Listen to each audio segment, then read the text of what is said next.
নমস্কার বন্ধুরা, আমি তনুশ্রী প্রামাণিক বলছি। অনেকেই দেখছি সবাই ভিডিও করছে, খাবার দাবারের সব দিচ্ছে অনেক কিছু। এবার আমি ভাবছি যে আমি কেন বাড়িতে বসে থাকবো, তাহলে আমি একটু চেষ্টা করি, দেখি সবার মতন করতে পারি কিনা। সবার মতন পারবো না হয়তো, আমি এই প্রথম শুরু করেছি। আমাদের আজকে বাড়িতে মেনু হয়েছে, মানে রান্না হয়েছে সাদা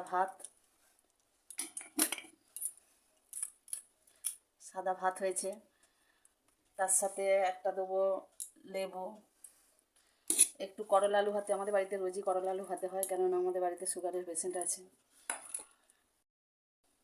আর দেবো লাল শাক ভাজা হয়েছে আজকে, লাল শাক ভাজা, লাল দাম দিয়ে পোস্ত দিয়ে করেছি লাল শাক ভাজা। আর অনেক রকমের সবজি দিয়ে একটা তরকারি করেছি, এটা আমার কর্তা খুব ভালোবাসে। সিম, বেগুন, বড়ি টড়ি সব দিয়ে একটা তরকারি হয়েছে। শীতকালেতে এইসব তরকারি এখন খেতে হবে, সেই জন্যে। আর হয়েছে একটু পাতলা করে পেঁপে টেপে দিয়ে চিকেনের ঝোল করেছি বন্ধুরা। দেখুন, বীজ সবসময় ভালো লাগে না, সেই জন্য পেঁপে দিয়ে আলু দিয়ে একটু ঝোল হয়েছে। পেঁপে টেপে দিয়ে একটা আলু দিয়ে পেঁপে দিয়ে একটা ঝোল করেছি চিকেনের হালকা করে।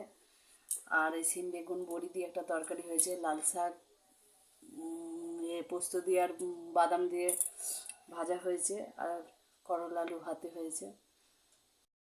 যদি ভালো লাগে তাহলে একটু লাইক সাবস্ক্রাইব করে দেবে। আমি সবার মতন ভালো বলতে পারি না এবং করতেও পারি না, সবাই সবার দেখে দেখে চেষ্টা করছি করার। যদি ভালো লাগে তাহলে একটু লাইক দিয়ে দেবেন, সাবস্ক্রাইব করে দেবেন।